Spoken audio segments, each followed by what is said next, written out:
ناظرین، اگلا پروگرام ہے فقہ مسائل، جس کو آپ کے سامنے پیش کریں گے مولانا سید اسد اللہ یاسر صاحب۔ عنوان ہے تراویح کے مسائل۔ نحمده ونصلي على رسوله النبی الکریم، اما بعد۔ ناظرین السلام علیکم ورحمۃ اللہ وبرکاتہ۔ ناظرین، آپ سب کو رمضان المبارک کے مہینے کی آمد مبارک ہو۔ جیسے کہ ہم سبھی جانتے ہیں کہ رمضان المبارک میں ہم دو عبادتیں اور بھی اللہ کے لیے ہم لوگ کرتے ہیں، ایک ہے روزہ اور ایک ہے تراویح۔ تو ناظرین، آج ہم تراویح کے اوپر کچھ باتیں آپ کے سامنے پیش کریں گے، اور اس سلسلے میں کچھ احکام اور مسائل آپ کے سامنے ہم بیان کریں گے۔ تراویح کسے کہتے ہیں؟ تراویح یہ ترویحہ کی جمع ہے، جس کے معنی آتے ہیں راحت کے، آرام کے۔ چونکہ تراویح کی نماز میں بھی ہر 4 رکعت کے بعد آرام لیا جاتا ہے، تھوڑا سا آدمی جو ہے آرام لیتا ہے، اسی لیے تراویح کی نماز کو تراویح کہا جاتا ہے۔ اور اصطلاح میں تراویح کہتے ہیں، جیسے کہ مراقی الفلاح میں تراویح کی اصطلاحی تعریف کی گئی ہے کہ التراویح سنۃ مؤکدۃ وہی 20 رکعۃ باجماع الصحابہ رضی اللہ عنہ ب10 تسلیمات۔ کہ تراویح وہ سنت مؤکدہ ہے جس کی 20 رکعتیں ہوتی ہیں، اور یہ اجماع صحابہ سے ثابت ہے، جو 10 سلاموں پر ختم کی جائے گی۔ یعنی عشاء رمضان کے بعد، رمضان کے مہینے میں عشاء کی نماز کے بعد 10 سلاموں کے ساتھ جو 20 رکعتیں ادا کی جاتی ہیں، انہیں تراویح کہا جاتا ہے۔ ناظرین، تراویح کی فضیلت کیا ہے؟ اس سلسلے میں بخاری مسلم کی روایت میں آپ کو بتاؤں، جس کے راوی حضرت ابو ہریرہ رضی اللہ تعالیٰ عنہ ہیں، وہ کہتے ہیں من صام، انہیں اللہ کے نبی کی روایت میں نقل کیا، فرماتے ہیں من صام رمضان ایمانا واحتسابا غفر له ما تقدم من ذنبه، ومن قام رمضان ایمانا واحتسابا غفر له ما تقدم من ذنبه۔ اس روایت کا ترجمہ یہ ہے کہ اللہ کے نبی صلی اللہ علیہ وسلم نے فرمایا، جو شخص رمضان کے مہینے میں رمضان کے روزے کو ایمان کے ساتھ اور اس احتساب کے ساتھ اور اس مقصد اور اس ارادے کے ساتھ کہ وہ اللہ کی خوشنودی کو پانا چاہتا ہے، جو روزہ رکھتا ہے، اللہ کے نبی فرماتے ہیں کہ اس کے اگلے گناہ جو ہے، پچھلے گناہ معاف ہو جاتے ہیں۔ اور پھر تراویح کے سلسلے میں فرمایا کہ من قام رمضان، جو آدمی رمضان کے مہینے میں نفل تراویح کے لیے راتوں میں ٹھہرتا ہے، ایمان کے حساب سے، احتساباً جو ٹھہرتا ہے، اللہ کے نبی فرماتے ہیں غفر له ما تقدم من ذنبه، تو اس کے اگلے گناہ سب جو ہے، پچھلے گناہ معاف ہو جاتے ہیں۔ یہ تو تراویح کی فضیلت تھی۔ اب یہ تراویح کا ثبوت، جیسے کہ ہم سبھی واقف ہیں کہ اللہ کے نبی صلی اللہ علیہ وسلم نے اس کا ثبوت اللہ کے نبی صلی اللہ علیہ وسلم سے ملتا ہے کہ اللہ کے نبی صلی اللہ علیہ وسلم نے صحابہ کو جمع کیا تھا اور تراویح کی نماز انہیں رمضان میں پڑھائی تھی۔ لیکن میں آپ کو یہ تفصیل بھی بتاتا چلوں کہ تراویح کی نماز اللہ کے نبی صلی اللہ علیہ وسلم نے، جیسا کہ روایت میں ملتا ہے، اللہ کے نبی نے 1-2 دن پڑھائی، جس کے راوی حضرت جابر ہیں۔ حضرت جابر فرماتے ہیں اللہ کے نبی نے 1-2 دن نماز تراویح ہمیں جمع کر کے پڑھائی، اور پھر اس کے بعد اللہ کے نبی، ایک دن ہم لوگ پہنچے تراویح کے لیے تو اللہ کے نبی گھر میں تھے، اور انتظار ہم نے کیا، بہت دیر کے بعد اللہ کے نبی نکلے، اور پھر فرمایا کہ میں نے تم لوگ جاؤ اور جا کر اپنے گھر میں تنہا تراویح کی نماز پڑھ لو، کیونکہ میں نہیں چاہتا کہ یہ تم پر یہ نماز فرض کر لی جائے۔ تو اللہ کے نبی صلی اللہ علیہ وسلم نے یہ نماز تراویح اللہ کے نبی نے خود پڑھی ہے اور صحابہ کو پڑھائی بھی ہے، لیکن آپ نے اس اندیشے سے اس کو چھوڑ دیا تھا، اس کو باجماعت پڑھانا چھوڑ دیا تھا کہ کہیں یہ اس امت پر فرض نہ ہو جائے۔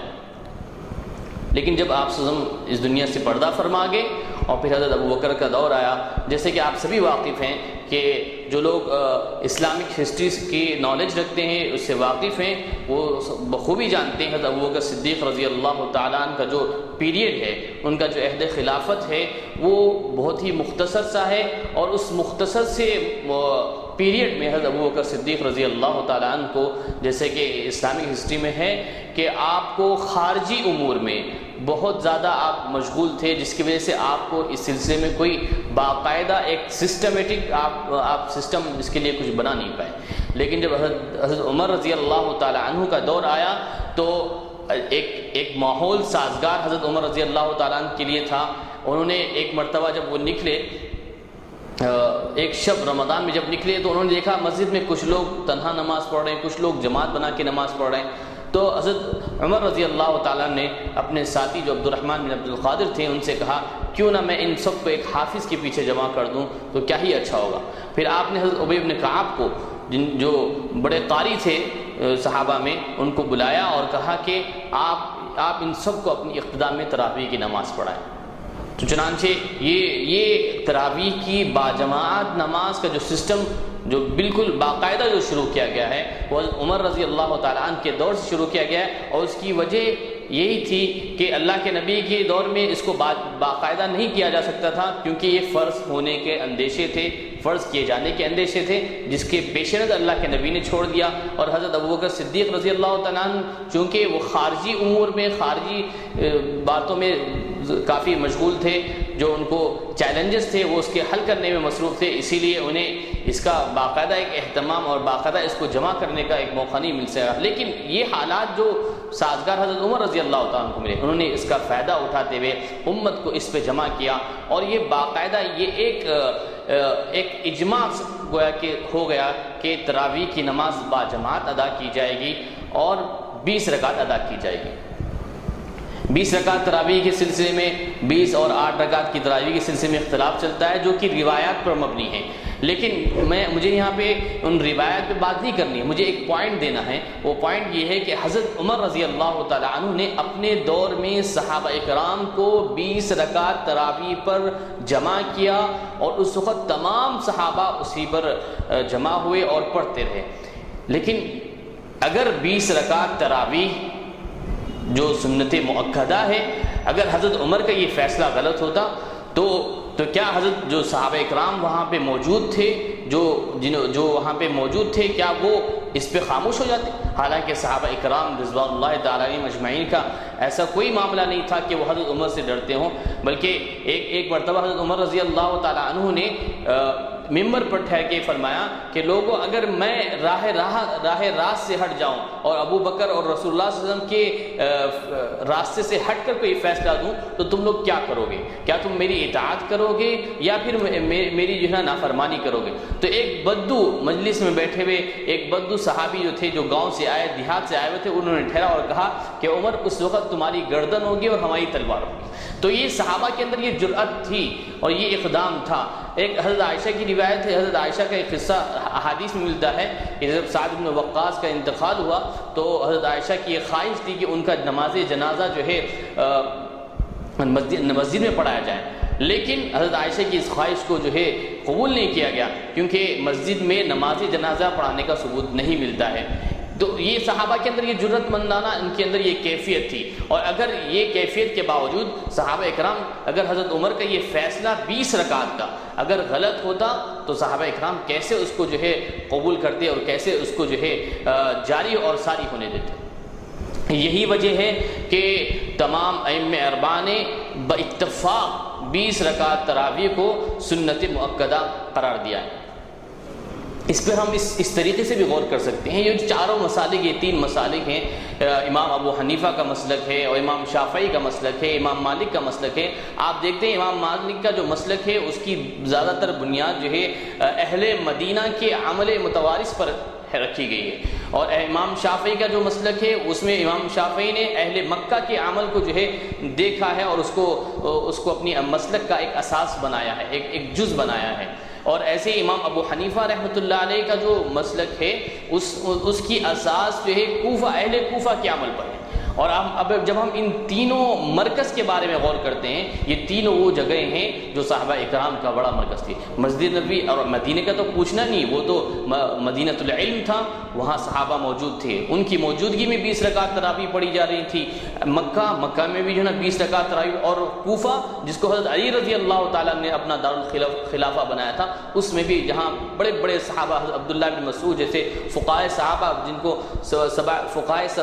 فقہائے سبا میں شمار کیا جاتا ہے, ویسے بڑے بڑے صحابہ وہاں موجود تھے. اور ان کی موجودگی میں جو ہے 20 رکعت تراویح پڑھائی جاتی تھی، اور ان میں سے کسی نے ایک مرتبہ بھی حضرت عمر کے اس فیصلے پر نکیر نہیں کیا، بلکہ ہر دور میں، اب وہ حضرت عمر کے دور میں بھی 20 رکعت پڑھائی گئی، حضرت عثمان رضی اللہ تعالیٰ عنہ کے دور میں بھی 20 رکعت پڑھائی گئی، اور حضرت علی کے دور میں بھی 20 رکعت پڑھائیں گے۔ باقاعدہ حضرت علی لوگوں ایک امام کو مقرر کرتے تھے کہ وہ لوگوں کو 20 رکعت تراویح پڑھائے۔ تو غرض یہ کہ ناظرین کہ 20 رکعت تراویح یہ سنت مؤکدہ ہے، اور یہی جو ہے راجح، یہی صحیح قول ہے کہ تراویح کی جو رکعتیں ہیں وہ 20 ہیں، اور یہی آج تک حرمین شریفین کا معمول بھی یہی ہے کہ وہاں پر 20 رکعت تراویح باجماعت ادا کی جاتی ہے اور پڑھائی جاتی ہے۔ چنانچہ اس کے بارے میں چنانچہ ابن قدامہ حنبلی رحمۃ اللہ علیہ اپنی کتاب المغنی میں صفحہ ویلم نمبر 2 اور پیج نمبر 127 پر لکھتے ہیں، ایک روایت نقل کرتے ہیں کہ عن مالک عن ابن رومان قال كان الناس يقومون في زمن عمر في رمضان ب23 ركعة، وعن علي أنه أمر رجلا يصلي بهم في رمضان 20 ركعة، وهكذا الإجماع۔ کہتے ہیں کہ عمر کے زمانے میں لوگ 23 رکعت جو ہے پڑھا کرتے تھے، جس میں سے 20 رکعت تراویح کی ہوتی تھی اور 3 رکعت وتر کی ہوتی تھی۔ اور وہی نقل کرتے ابن قدامہ کہ علی کے بارے میں، حضرت علی رضی اللہ تعالیٰ کے بارے میں، انہو امر رجلا کہ وہ ایک آدمی کو حکم دیتے، یصلی بہم کہ وہ لوگوں کو رمضان میں 20 رکعتاً 20 رکعت تراویح کی نماز پڑھائیں۔ اور یہی وجہ ہے کہ تمام فقہاء نے اور تمام نے اس کو اجماع مانا ہے۔ ملا علی قاری رحمۃ اللہ علیہ نے اپنی کتاب مرقات میں ویلم نمبر 3 اور پیج نمبر 197 پر یہ لکھا ہے، اجمع الصحابہ علی ان التراویح 20 رکعت، کہ صحابہ کا یہ متفقہ فیصلہ ہے کہ تراویح 20 رکعت ہیں۔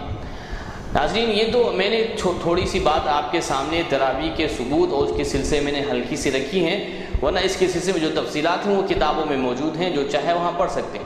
اب ہم کچھ تھوڑے سے احکام تراویح کے سلسلے میں آپ کے سامنے رکھنا چاہتے ہیں۔ وہ یہ کہ تراویح، جیسے کہ ہم نے آپ کو پہلے بھی اس کی تعریف میں بتایا کہ تراویح سنت مؤکدہ ہے، اور یہ سنت مؤکدہ مردوں کے لیے بھی ہے اور عورتوں کے لیے بھی ہے۔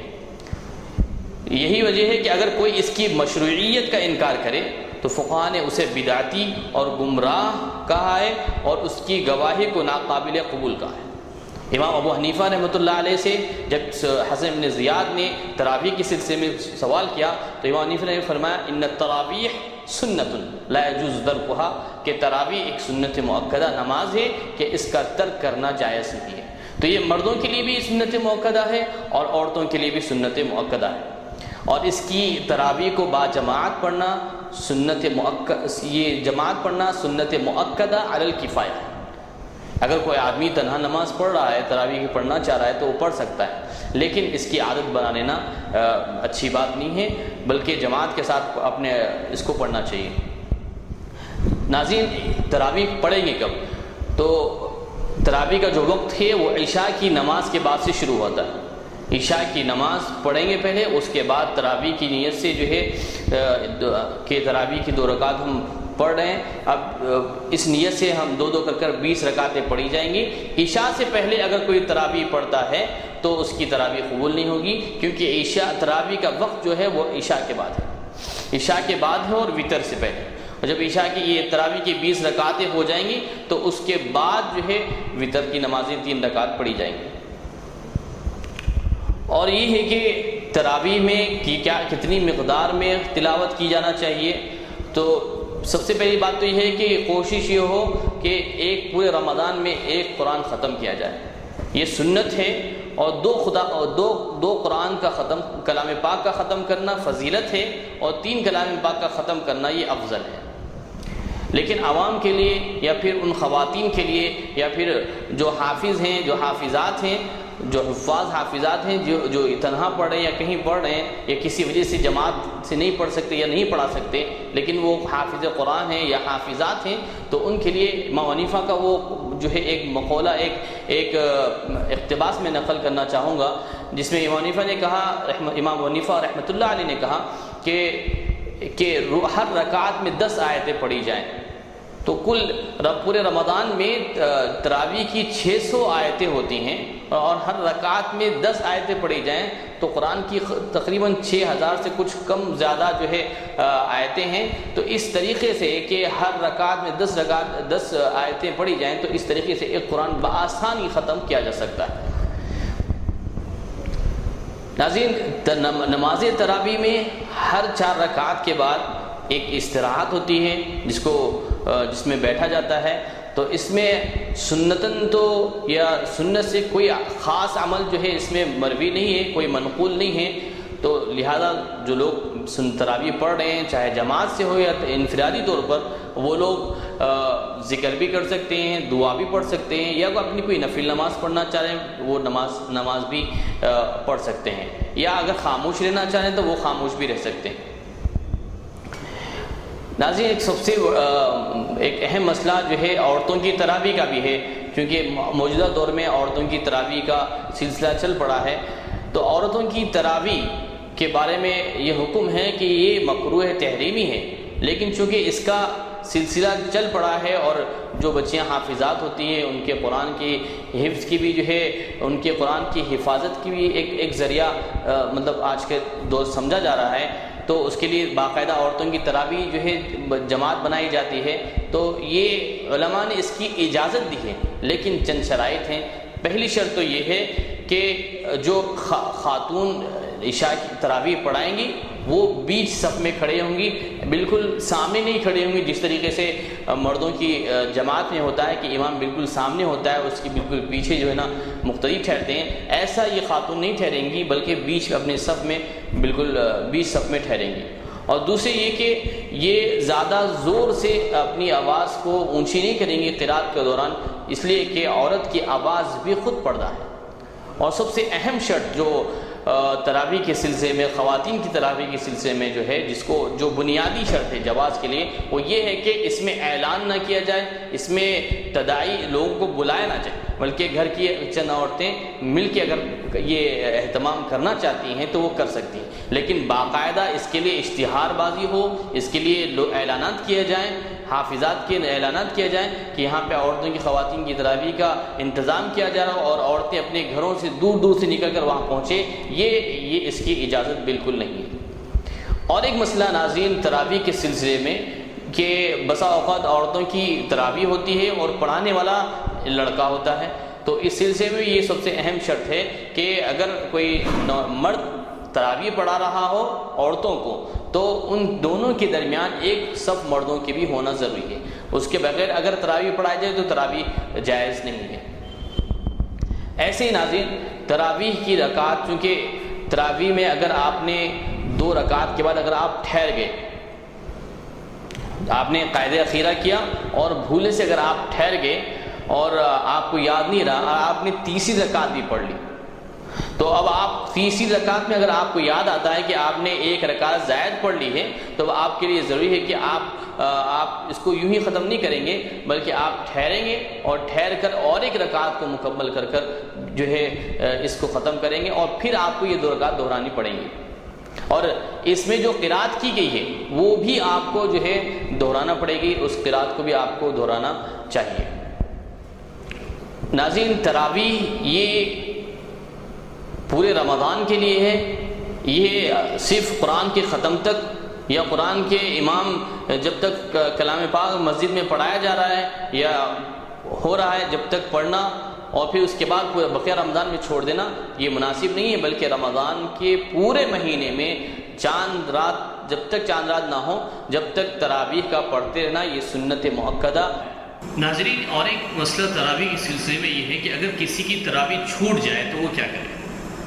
تو اس سلسلے میں یہ ہے کہ جس کی تراویح چھوٹ جائے تو پہلے تو یہ ہے کہ ہم اپنا معمول، اپنا نظام الاوقات، اپنا ٹائم ٹیبل ایک بنائیں رمضان کے لیے اور کوشش کریں کہ ہماری تراویح کی نماز بالکل نہ چھوٹے، لیکن پھر بھی اگر چھوٹ جاتی ہے تو کوشش یہ کرے کہ اس کو سحر کے وقت سے پہلے یا سحر کے وقت تک جو ہے اس کو پڑھنے کی کوشش کرے، اس کو ادا کریں۔ اگر پھر بھی ادا نہیں ہوئی تو ناظرین تراویح کی جو نماز ہے اس کی قضا نہیں ہے، اس کی قضا نہیں ہے، اس کو بعد میں جا کر قضا کرنا پڑے، ایسا کچھ نہیں ہے۔ اگر وہ چھوٹ جاتی ہے تو اس کی قضا نہیں بلکہ چھوڑنے والا گنہگار، اور اس کی عادت بنا لینا بہت ہی بری بات ہے اور گناہ کی بات ہے۔ ایک سنت مؤکدہ کو چھوڑنا یقیناً یہ بہت بڑا گناہ ہے۔ تو تراویح اگر چھوٹ جاتی ہے کسی کی تو کوشش کرے کہ وہ اس کو صبح صادق تک پڑھ لے، صبح صادق سے پہلے سحر کے اوقات میں اس کو ادا کر لے۔ اگر نہیں پڑھ سکے تو پھر تراویح جو ہے اگر چھوٹ جاتی ہے اور صبح صادق ہو جاتی ہے تو پھر تراویح کی کوئی قضا نہیں ہے، اور اس کی عادت بنا لینا کہ اور اس میں کاہلی سستی برتنا اس سلسلے میں یہ گناہ کی بات ہے۔ اللہ تعالیٰ سے دعا ہے کہ اللہ تعالیٰ ہماری تراویحوں کو قبول فرمائے اور ہمارے تراویحوں میں پڑھے جانے والے قرآن کو اور اس کو ہماری زندگیوں میں لانے کی ہمیں توفیق عطا فرمائے۔ السلام علیکم ورحمۃ اللہ وبرکاتہ۔ اللہ اللہ اللہ اللہ۔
وَكَانَ بِالْمُؤْمِنِينَ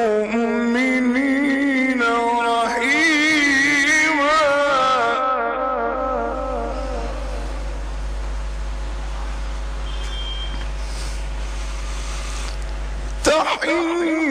تَحِيَّتُهُمْ يَوْمَ يَلْقَوْنَهُ سَلَامٌ وَأَعَدَّ لَهُمْ أَجْرًا كَرِيمًا۔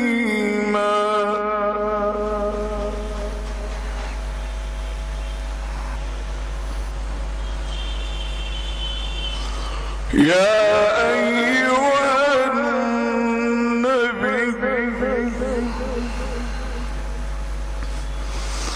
يا أيها النبي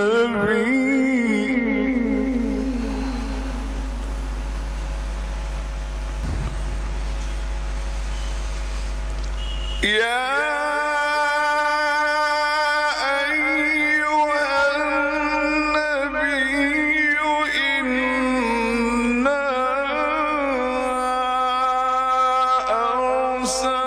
أرسلناك شاهدا ومبشرا ونذيرا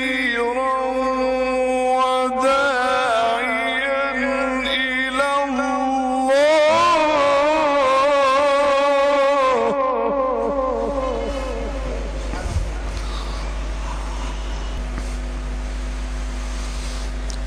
شاهدا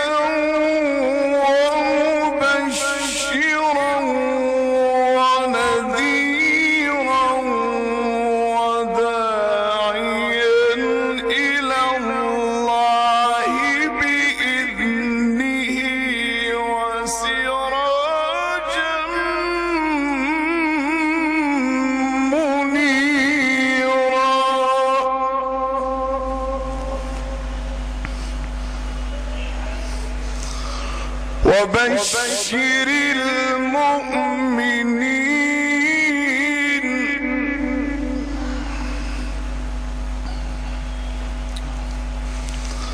وبشر المؤمنين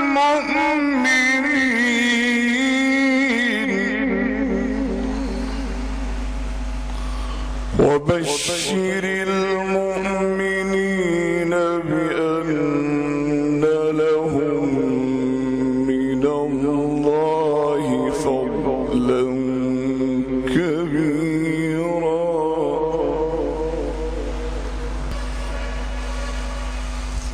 ولا تطع الكافرين والمنافقين ودع أذاهم وتوكل على الله وكفى بالله وكيلا. الله الله الله الله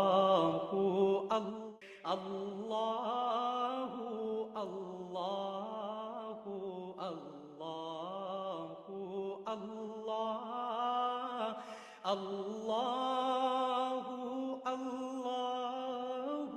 الله الله الله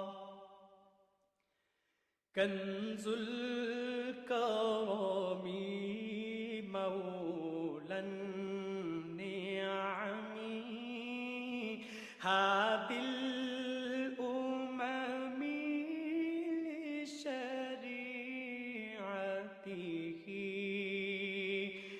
نعمت کا خزینہ ہے مولا گنجینہ رحمت ہے آقا ہادی ہے تمام.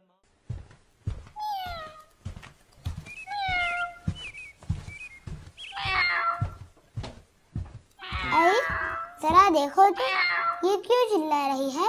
اسے چوٹ لگی ہوگی. نہیں، اسے لگتا ہے اپنے گھر جانا ہے. کتنی دبلی ہے یہ بلی. دبلی؟ ارے ہاں، اسے بھوک لگی ہوگی. ہاں میں سمجھ گیا. آپا تم یہی رکو، میں ابھی آیا. دلی جاتا ہوں تو تم دیکھ لے گی.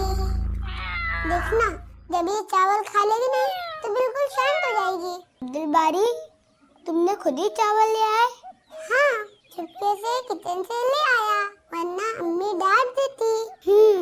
تو تم نے بلی کا پیٹ بھر کر ثواب کا کام کیا. ہاں وہ تو میں ہمیشہ کرتا ہوں. عبدالباری تم کچھ بھول گئے. کچھ بھی تو نہیں. ہاں تم کچھ بھول گئے. ہاں سالن نہیں لایا. لیکن بلی تو چاول بھی کھاتی ہے نا. ارے نہیں بدھو، تم نے امی سے اجازت نہیں لی اور چھپکے سے لے آئے. ہاں لیکن انہیں پتا ہی نہیں چلا، مجھے کسی نے نہیں دیکھا. تمہیں پتا ہی نا عبدالباری، ہم کہیں بھی رہے، چاہے اندھیرے میں یا اجالے میں، چاہے اکیلے میں بہت دور کہیں یا بند کمرے میں جہاں ہمیں کوئی نہیں دیکھ سکتا، لیکن وہ ہمیشہ ہمیں دیکھتے ہیں. وہ کون؟ اللہ سبحانہ و تعالی. ہاں اللہ تعالیٰ ہر بات کو جانتے ہیں اور وہ ہمیں ہر جگہ دیکھتے ہیں. ارے واہ، تب تو اللہ تعالیٰ بھی خوش ہوں گے کہ ہم نے ثواب کا کام کیا. لیکن ایک ثواب کے ساتھ گناہ کا بھی کام کیا. گناہ؟ آپا تم کچھ بھی کہتی ہو. میں نے بلی کو کھانا کھلایا ہے. ہاں لیکن امی سے چھپ کر. اگر امی سے بتائے ہوتے تو ایک اور ثواب مل جاتا، لیکن اب تو اس گناہ کی وجہ سے ایک ثواب بھی کم ہو گیا. ارے ہاں، اللہ تو ہمیں ہر جگہ دیکھتے ہیں، ہمیں کوئی اپنا کام چھپ کر نہیں کرنا چاہیے تھا. ہاں چلو ابھی چل کر امی سے بتا دیتے ہیں تو اللہ تعالیٰ بھی معاف کر دیں گے. اللہ معاف کر دیں گے. شرط یہ ہے کہ ہم کبھی کوئی کام چھپ کر نہیں کریں گے یا یہ سوچ کر نہیں کریں گے کہ ہمیں کوئی نہیں دیکھتا، کیونکہ اللہ ہمیں ہر وقت دیکھتے ہیں، سنتے ہیں. ٹھیک ہے،